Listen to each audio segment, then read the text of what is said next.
Assalamualaikum warahmatullahi wabarakatuh. Innal hamdalillah nahmaduhu wa nasta'inuhu wa nastaghfiruh wa na'udzu billahi min syururi anfusina wa min sayyiati a'malina may yahdihillahu fala mudilla lahu wa may yudlil fala hadiyalah. Asyhadu an la ilaha illallah wahdahu la syarikalah wa asyhadu anna Muhammadan abduhu wa rasuluh. Allahumma salli wa sallim ala Muhammadin wa ala alihi wa sahbihi ajma'in, amma ba'd. Ya ayyuhalladzina amanu taqullaha haqqa tuqatih wa la tamutunna illa wa antum muslimun. Ya ayyuhan nasu taqu rabbakumul ladzi khalaqakum min nafsin wahidah wa khalaqa minha zawjaha wa batha minhuma rijalan katsiran wa nisaa'a wattaqullaha alladzi tasaaluna bihi wal arham innallaha kana 'alaikum raqiba.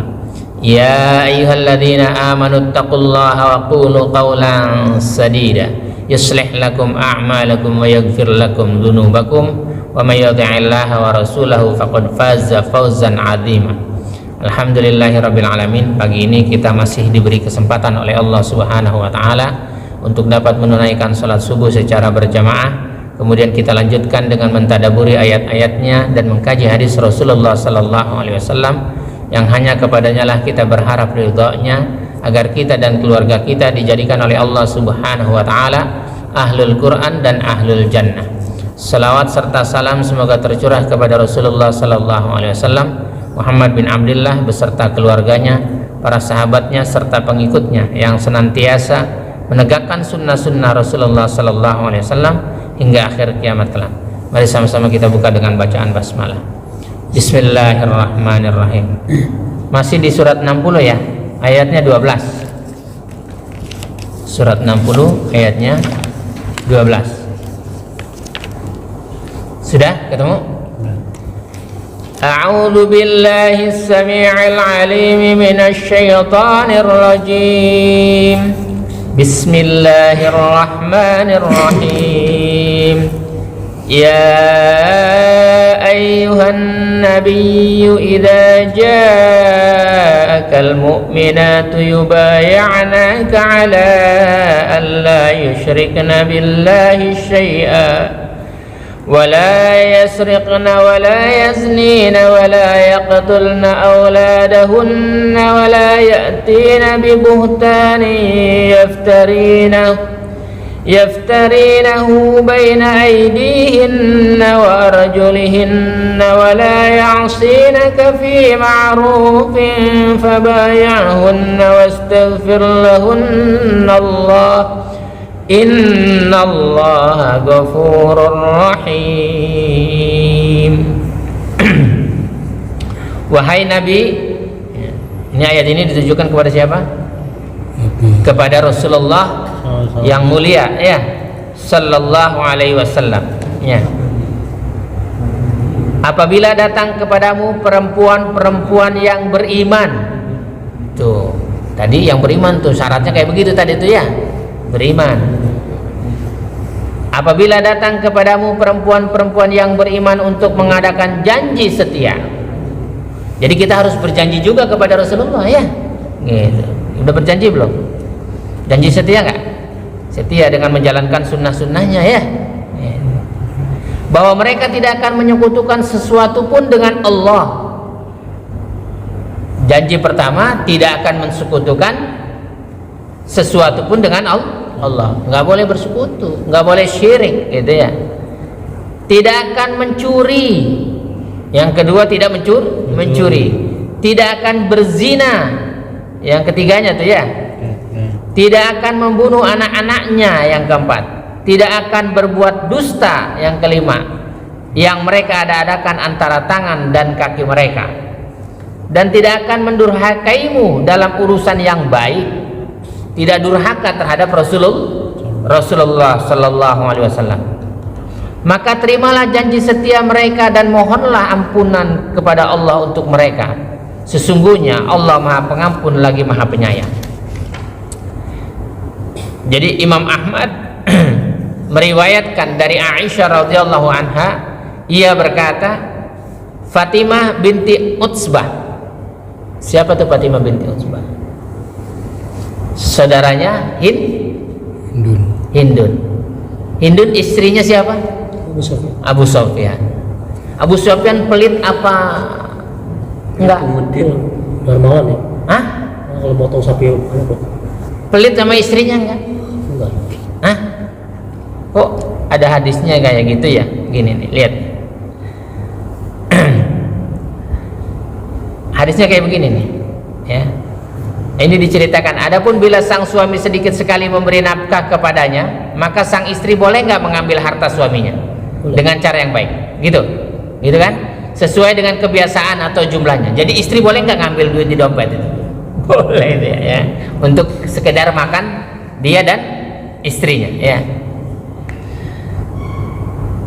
Hal ini sesuai dengan hadis Hindun binti Utsbah yang berkata, Hindun binti Utsbah dia berkata, wahai Rasulullah, sesungguhnya Abu Sufyan adalah seorang suami yang kikir. Siapa yang bilang Abu Sufyan suami yang kikir? Hindun istrinya. Ini bukan Hindun yang nyuruh si Wasi. Ini istrinya Abu Sufyan, namanya Abu Sufyan. Iya enggak?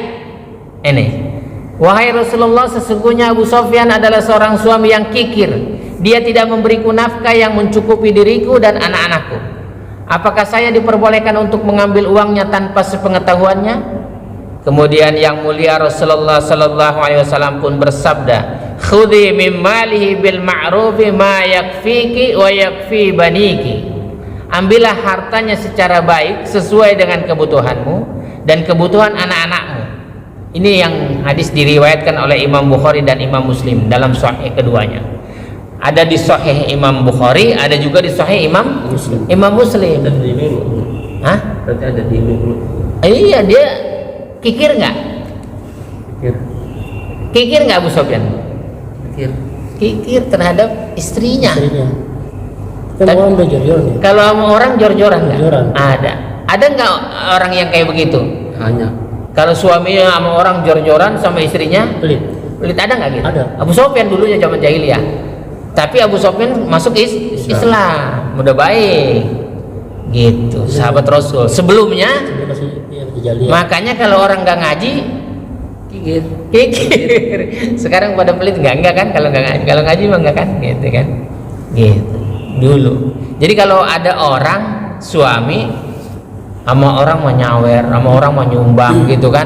Sama anak istrinya, anaknya kalau mau jajan kudu nangis dulu. Namanya Abu Sufyan pada zaman jahiliyah itu udah ditinggalin sama Abu Sufyan, udah ditinggalin yang kayak gitu-gitu ya. Jadi Fatimah binti Utsbah pun meletakkan tangannya di atas kepala karena malu, ya. Maka Rasulullah Shallallahu Alaihi Wasallam heran melihat kelakuannya.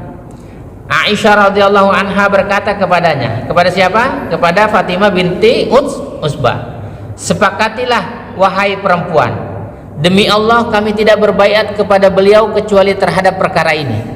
Dia berkata, baiklah kalau begitu. Yang mulia Rasulullah sallallahu alaihi wasallam pun membaiatnya dengan ayat itu, dengan ayat Allah yusyrikna billahi syai'an, jangan mensekutukan Allah dengan sesuatu apapun. Jadi orang beriman saja berbaiat dulu kepada Rasulullah untuk tidak melakukan bersekutu terhadap sesuatu, mensekutukan Allah, nggak boleh gitu kan. Kemudian yang kedua, wala yaqtulna auladahunna, dan tidak akan membunuh anak-anaknya. Dia berjanji kepada Rasulullah nggak akan membunuh. Kenapa? Karena pada zaman jahiliyah ada orang yang membunuh anak-anaknya, ya, setelah melahirkan atau sebelum melahirkan, ya. Termasuk orang yang membunuh anaknya setelah lahir, itu nggak boleh dibunuh, ya. Hanya perempuan dibunuh. Iya, karena perempuan anaknya jadi dibunuh, karena takut kemiskinan juga dibunuh. Sebagaimana yang dilakukan oleh orang-orang jahiliyah yang telah membunuh anak-anaknya karena takut kelaparan. Ya, ada nggak orang yang membunuh? Ada. Termasuk juga yang membunuhnya ketika masih janin, aborsi. Apa tuh aborsi? Menggugurkan kandungan. Itu nggak boleh, ya. Sebagaimana yang dilakukan oleh sebagian perempuan bodoh, Berarti kalau ada orang yang aborsi, perempuan itu adalah bodoh. Mereka melakukan perbuatan tersebut supaya tidak hamil karena tujuan yang buruk atau karena tujuan-tujuan yang semisalnya. Ya, takut ketahuan apanya tuh? Hamil duluan, ya. Atau lagi takut anaknya nanti lahir nggak bisa makan, ya, gitu. Kemudian wala ya'tina bi buhtanin yaftarinahu baina aydihinna wa arjulihinna, tidak akan berbuat dusta yang mereka ada-adakan antara tangan dan kaki mereka. Ibnu Abbas, siapa ini Ibnu Abbas? Abdullah bin Abbas. Siapa Abdullah bin Abbas? Sepupunya Rasulullah. Harus paham tuh dengan keluarga Rasulullah, harus ngerti, harus kenal dengan keluarganya Nabi, ya. Ini Abdullah bin Abbas ini adalah sepupu yang masih kecil, ya. Kemudian didoakan Rasulullah, ya. Gitu. Abdullah bin Abbas atau Ibnu Abbas radhiyallahu anhuma berkata, artinya mereka tidak menisbatkan kepada suami mereka anak orang lain hasil zina. Demikian pula, jadi kalau dibilangin gini, kan kalau orang zina itu kepada zina sama si A, si B, setelah lahir ini anak siapa? Anak si A, padahal anaknya si B. Ini zaman jahiliyah ini perempuan bodoh ini. Jadi kalau ada anaknya si Fulan dinisbatkan kepada si Fulan gitu, itu perempuan bodoh. Ada nggak yang begitu? Ada, makanya ayatnya ada. Ada di agama gitu kan. Jadi karena lahirnya sama orang tuanya, jadi dinisbatkan ke orang lain, tetangga. Sama tetangganya gitu, nggak boleh, ya kan? Nggak boleh, ya. Karena tanggal lahirnya sama harinya itu sama orang tua mamanya. Kemudian ayatnya wala ya'sinaka fi ma'ruf, dan tidak akan mendurhakaimu dalam urusan yang baik, dalam kebaikan yang kamu perintahkan kepada mereka dan dalam keburukan yang kamu larang. Jadi nggak berdusta terhadap Rasulullah, ya, nggak berdusta. Sebagaimana sabda Rasulullah sallallahu alaihi wasallam, man kadzdzaba alayya falyatabawwa maq'adahu minan nar. Barang siapa yang berdusta terhadap diriku, maka dia menyediakan tempat duduknya di neraka, ya. Dia sendiri itu, ya. Jadi contoh suri tauladan yang baik itu kepada Rasulullah. Sebagaimana di surat Al-Ahzab itu, ya, surat 33 ayat 21 itu, ya. Laqad kana lakum fi Rasulillahi uswatun hasanah. Telah ada contoh suri tauladan yang baik pada diri Rasulullah. Bagaimana mencontohnya? Pelajari hadisnya, pelajari sunnah-sunnahnya. Contoh saja, ikutin saja petunjuk-petunjuk Rasulullah, maka kita akan selamat, gitu, ya. Berkaitan dengan ayat yang ke-12 surat 60, Urwah mengatakan bahwa Aisyah radhiyallahu anha berkata kepada perempuan-perempuan yang lulus dan menerima syarat ini, yang mulia Rasulullah sallallahu alaihi wasallam bersabda, qad bayya'tuki, saya telah membaiatmu. Jadi perempuan-perempuan yang datang itu sudah dibaiat oleh Rasulullah. Demi Allah, ketika membaiat para wanita, beliau sama sekali tidak menyentuh tangan mereka. Gitu. Jadi nggak boleh kita menyentuh tangan selain mahram. Padahal seneng nggak kira-kira perempuan-perempuan itu disentuh tangannya oleh Rasulullah? Seneng. Tapi Rasulullah nggak mau, gitu, ya. Kemudian yang mulia, beliau hanya mengatakan qad bayya'tuki ala dzalika, saya telah membaiatmu atas itu. Ini enggak sama orang yang enggak dikenal, cipika-cipiki salaman perempuan antara laki-laki yang bukan mahram, enggak boleh itu, ya kan? Enggak boleh. Kemudian diriwayatkan oleh Imam Ahmad rahimahullah dari Umaymah binti Raqiqah radhiyallahu anhuma, ia berkata, saya menghadap Rasulullah sallallahu alaihi wasallam bersama para perempuan yang akan berbaiat kepada beliau. Maka beliau mengajari kami dengan apa yang terdapat dalam Al-Qur'an. Jangan mensekutukan Allah. Gitu. Kita juga nggak mau mensekutukan Allah ya, nggak mau. Di antaranya tidak menyekutukan Allah dengan sesuatu pun hingga akhir ayat beliau bersabda. Ayat yang di 12 ini ya. Fi mastata'tunna wa taqtunna, yaitu pada hal-hal yang kalian mampu dan sanggup menjalankannya. Jadi berusaha untuk bisa menjalankan apa yang sudah disampaikan oleh Rasulullah sallallahu alaihi wasallam. Kemudian kami berkata, Allah dan Rasulnya lebih menyayangi kami daripada diri kami sendiri. Jadi orang-orang perempuan yang berbaidah itu, dia mengatakan Allah dan Rasulnya sayang kepada dia dibandingkan dia sayang kepada dirinya. Begitu juga kita tuh, Allah dan Rasulnya lebih sayang kepada kita daripada kita sendiri. Kenapa? Rasul tuh ingin kita selamat di dunia dan akhirat kan? Kita belum tentu. Katanya pengen selamat tapi nggak mau menjalankan perintah-perintahnya, nggak mau meninggalkan larangan-larangannya, berarti nggak sayang sama dirinya. Padahal Allah dan Rasulnya lebih sayang kepada diri kita ya. Kami berkata, wahai Rasulullah, mengapa engkau tidak menjabat tangan kami? Tuh, ditanya tuh Rasulullah, kenapa nggak mau menjabat tangan para perempuan yang berbaiat itu?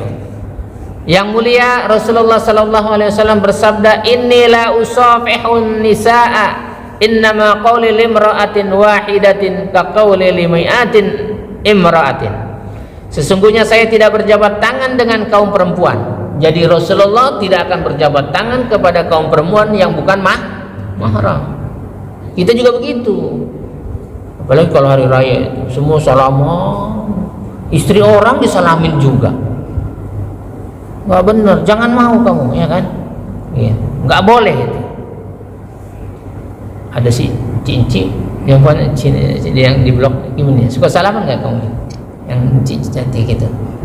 Enggak, gitu. Kirain salaman juga, Ci, salaman gitu. Ya, jangan. Ya.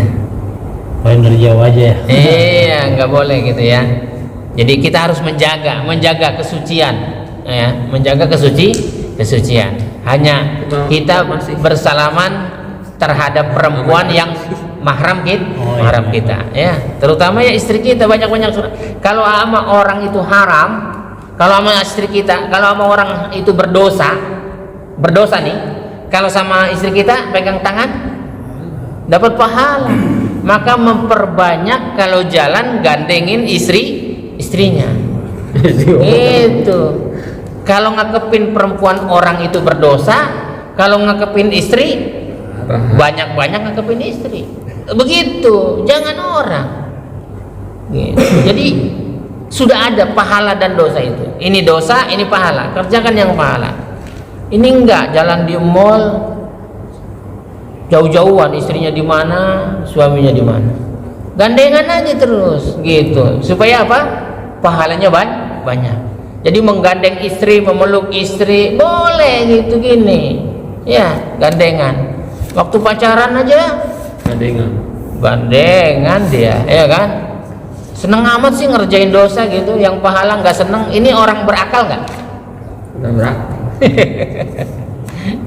Mudah-mudahan kita termasuk orang-orang yang digolongkan oleh Allah Subhanahu wa taala dalam golongan orang-orang yang bertakwa, sehingga Allah masukkan kita dan keluarga kita ke dalam surga Aden yang mengalir di bawahnya sungai-sungai. Subhanakallahumma rabbana wa bihamdika asyhadu an la ilaha illa anta astaghfiruka wa atubu ilaik.